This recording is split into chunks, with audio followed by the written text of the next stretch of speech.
That was an illegal arrest. You have no right. You need to let them go. And the captain said, like, who are you? I don't have anybody.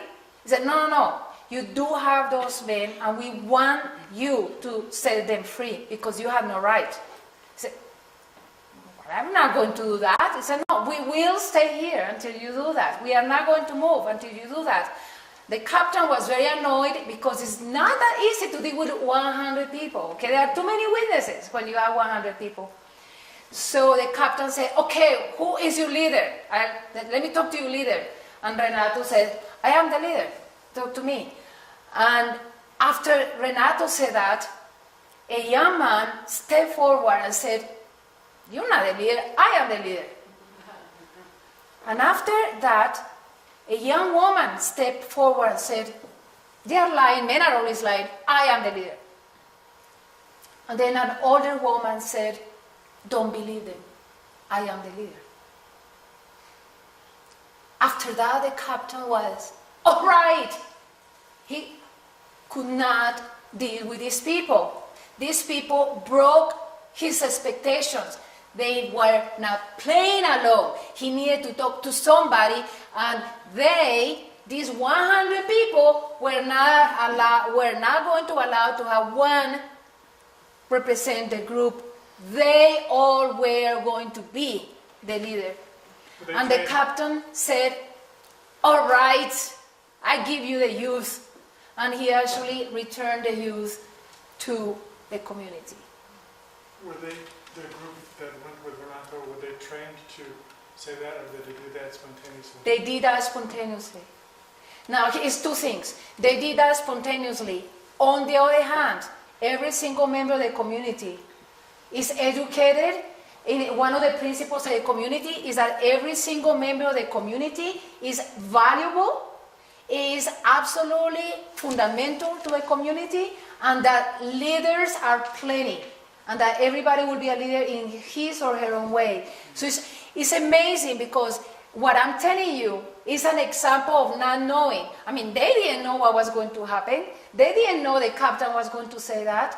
The people did not sit around and say, okay, you said it. That was completely spontaneous. In fact, they didn't think it was a big deal. When I heard it, I was astonished. They didn't think it was a big deal. They just told the story just like many other stories. And I went like, wait, you did what? But what happens though is that they are trained. They educate themselves in the belief that everybody is or is a potential leader. It already is or will be a potential leader. And actually the community, Renato was the leader in the sense that he was the head of a board of leaders. The community doesn't have one leader. It has 8 leaders at any given time. It's a committee of 8 people, each in a different hamlet. And they meet every week from every hamlet, which means that some people walk 8 hours to make a meeting. You know, next time you complain or we complain about a meeting, some of them walk 8 hours to make it to the meeting.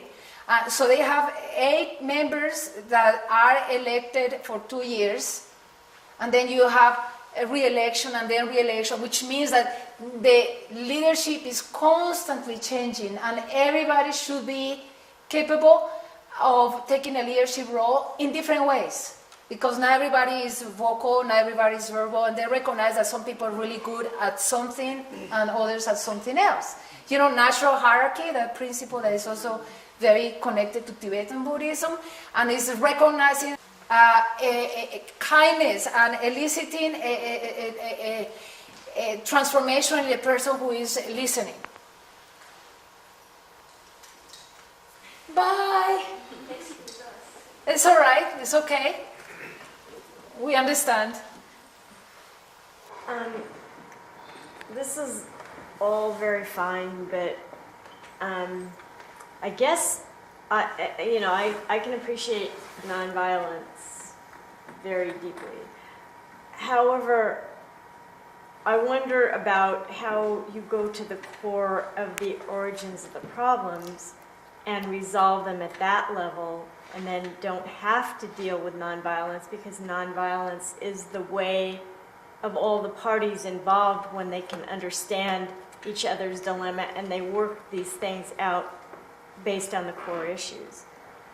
I mean, there's still, you know, you can have a nonviolence movement and maybe that will, I mean, I guess maybe that will just solve all the world's problems. But for speaking of practical realities, I can just see what are the actual dilemmas. What are, like you're saying, when talking to the guerrillas and the paramilitaries and finding out what the structural actual reasons and validating them as individuals that have interests that they are expressing.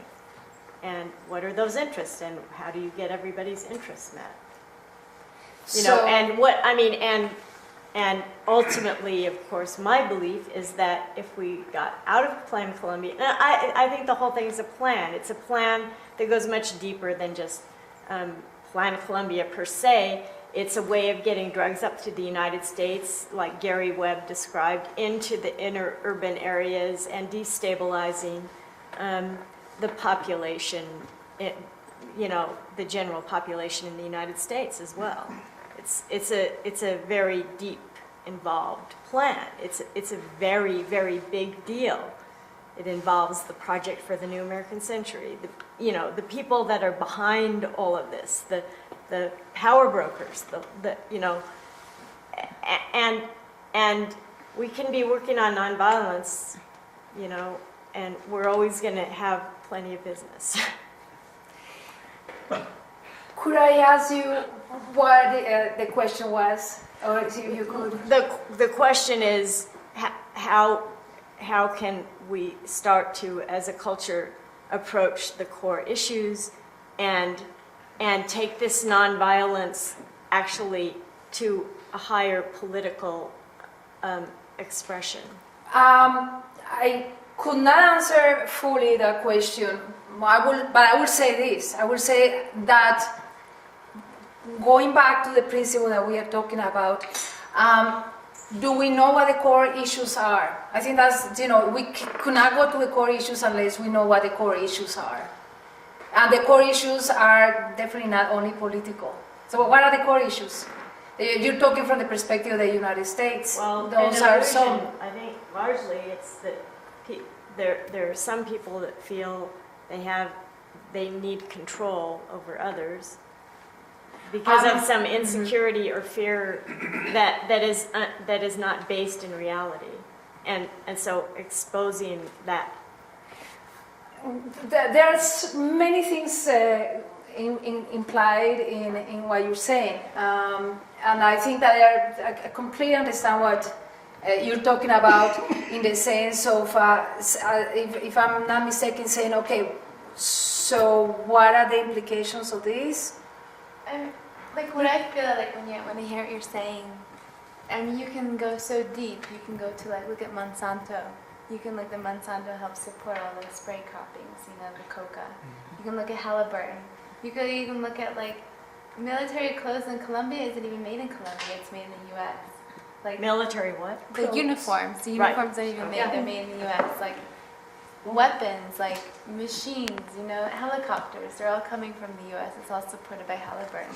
Well, it's all interdependent. The civilizations are based on structural violence to some degree.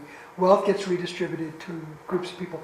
But that's at a macro level. Right. But there's still, what I think Elizabeth and these communities are, you know, on some level there's that part of that unknowing. Wouldn't you say part of that unknowing is that it's small communities of people saying we're no longer going to participate in the cycles. And the problem is you can't resolve all the problems of the planet. There are 6 billion people on this planet. We have to start with ourselves. We have to deal with our own aggression, our own passion, aggression, and ignorance. That doesn't mean we don't respond to these things, because obviously, I mean, if you see somebody murdering somebody else, there is some incumbent on us that we have to attempt to do something about that. But some of this is so vast.